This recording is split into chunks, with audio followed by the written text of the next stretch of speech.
Bismillahirrahmanirrahim. Assalamualaikum warahmatullahi wabarakatuh. Selamat berjumpa kembali dalam pelajaran Pendidikan Agama Islam dan Budi Pekerti kelas 11 bersama saya Nurul Hidayati. Pada kesempatan kali ini kita akan belajar materi tentang prinsip dan praktik ekonomi Islam. Peta konsep materi praktik dan ekonomi Islam yang akan dibahas: pengertian muamalah, macam-macam muamalah, syirkah dan perbankan, kemudian menelaah prinsip dan praktik ekonomi Islam, serta bermuamalah sesuai aturan Islam. Tetapi pada kesempatan kali ini kita hanya akan mempelajari materi tentang pengertian muamalah serta macam-macam muamalah.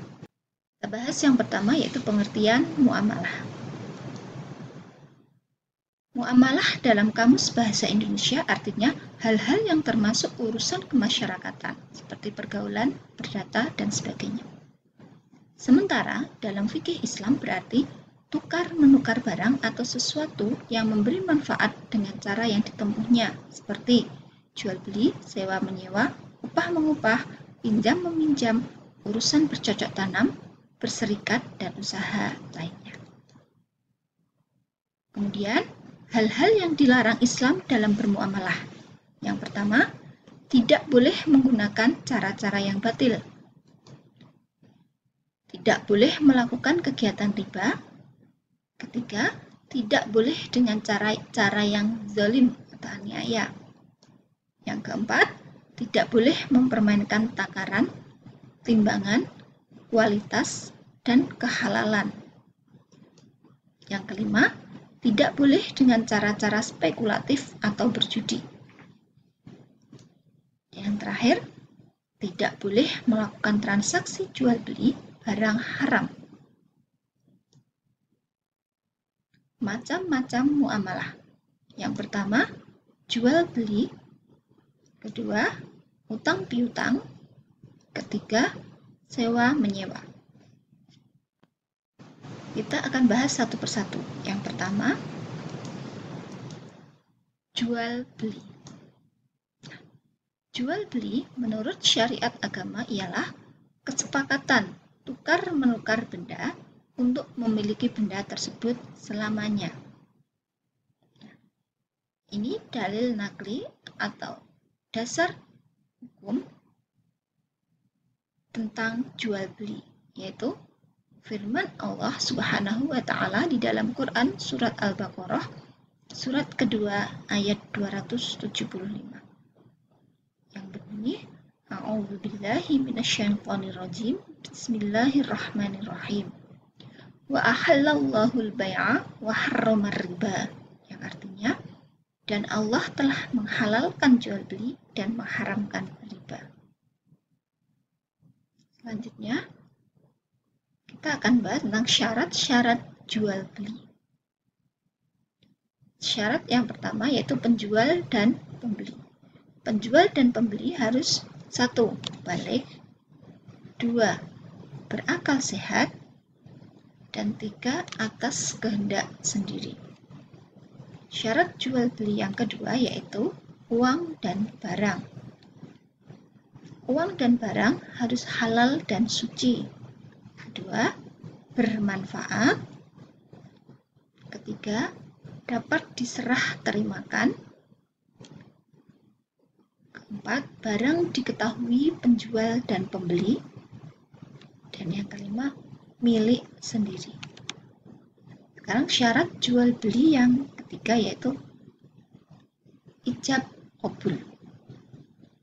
Seperti pernyataan penjual, saya jual barang ini dengan harga sekian. Pembeli menjawab, baiklah, saya beli. Dengan demikian berarti jual beli itu berlangsung suka sama suka. Rasulullah Shallallahu Alaihi Wasallam bersabda, sesungguhnya jual beli itu hanya sah jika suka sama suka. Hadis riwayat Ibnu Hibban. Di dalam kegiatan jual beli kita mengenal istilah khiyar. Pengertiannya, khiyar adalah bebas memutuskan antara meneruskan atau membatalkan jual beli. Macam-macam khiyar. Yang pertama, khiyar majlis. Khiyar majlis pengertiannya adalah bebas memutuskan antara meneruskan atau membatalkan jual beli selama penjual dan pembeli masih berada di tempat berlangsungnya transaksi atau tawar-menawar. Yang kedua, khiyar syarat, yaitu khiyar yang dijadikan syarat dalam jual beli. Misalnya, penjual mengatakan, saya menjual barang ini dengan harga sekian dengan khiyar 3 hari. Maksudnya, penjual memberi batas waktu kepada pembeli untuk memutuskan jadi tidaknya pembelian tersebut dalam waktu 3 hari. Apabila pembeli mengiyakan, status barang tersebut sementara waktu dalam masa khiyar. Jadi tidak ada pemiliknya. Artinya, si penjual tidak berhak menawarkan kepada orang lain. Namun, jika pembeli memutuskan tidak jadi membeli barang tersebut, berarti penjual berhak menjual barang tersebut kepada orang lain. Khiyar yang ketiga yaitu khiyar aib atau cacat. Pembeli boleh mengembalikan barang yang dibelinya jika terdapat cacat yang dapat mengurangi kualitas nilai atau nilai barang tersebut. Namun, hendaknya dilakukan sesegera mungkin setelah pembelian. Itu tadi tentang macam-macam khiyar. Sekarang kita akan belajar tentang riba. Apa itu riba? Riba adalah bunga uang atau nilai lebih atas penukaran barang. Hukum riba. Riba apapun bentuknya dalam syariat Islam hukumnya haram. Untuk menghindarinya ada beberapa hal yang bisa kita lakukan. Yang pertama, timbangan dan ukurannya harus sama. Kedua, dilakukan serah terima saat itu juga. Dan yang terakhir yaitu harus dibayar dengan tunai. Macam-macam riba. Macam-macam riba ada 4. Yang pertama, riba fadli, yaitu penukaran barang sejenis yang tidak sama timbangannya. Contohnya, menukar cincin emas 22 karat seberat 10 gram ditukar dengan cincin emas 22 karat sebesar 10,5 gram. Nah, kelebihan itulah yang disebut dengan riba. Macam riba yang kedua yaitu riba qardi, yaitu pinjam-meminjam dengan syarat harus memberi kelebihan saat mengembalikannya. Contohnya, si A meminjamkan uang sebesar 1 juta rupiah kepada si B, tapi si B harus mengembalikan uang tersebut kepada si A sebanyak 1.150.000 rupiah. Nah, kelebihan itulah yang disebut dengan riba qardi.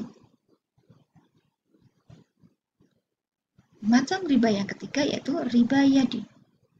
Akad jual beli barang sejenis dan sama timbangannya, tetapi penjual dan pembeli berpisah sebelum melakukan serah terima.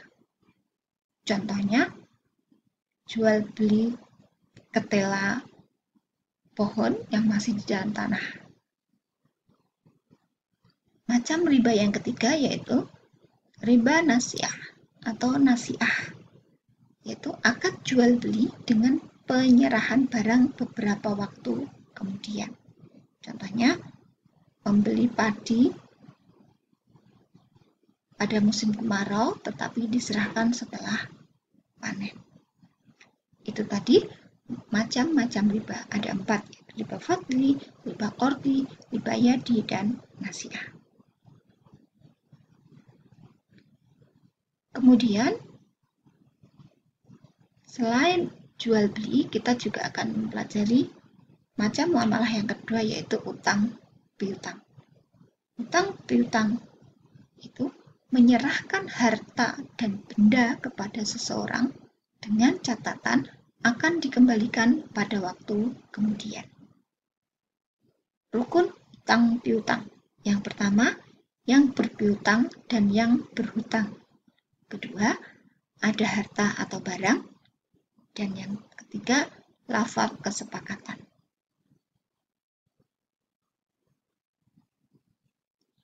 Macam muamalah yang ketiga yaitu sewa menyewa. Sewa menyewa dalam fikih Islam disebut dengan ijarah, yang artinya imbalan yang harus diterima oleh seseorang atas jasa yang diberikannya. Jasa di sini bisa berupa penyediaan tenaga dan pikiran, tempat tinggal, ataupun hewan. Dalil nakli tentang sewa menyewa yang pertama yaitu Quran Surat Al-Baqarah surat kedua ayat 233 yang artinya, dan jika kamu ingin anakmu disusukan oleh orang lain, maka tidak ada dosa bagimu apabila kamu memberi pembayaran menurut yang patut. Dalil yang kedua, Quran Surat At-Talaq surat ke-65 ayat 6. Artinya, kemudian jika mereka menyusukan anak-anakmu, maka berikanlah imbalannya kepada mereka. Itu adalah dalil nakli yang dipakai sebagai landasan diperbolehkannya sewa menyewa.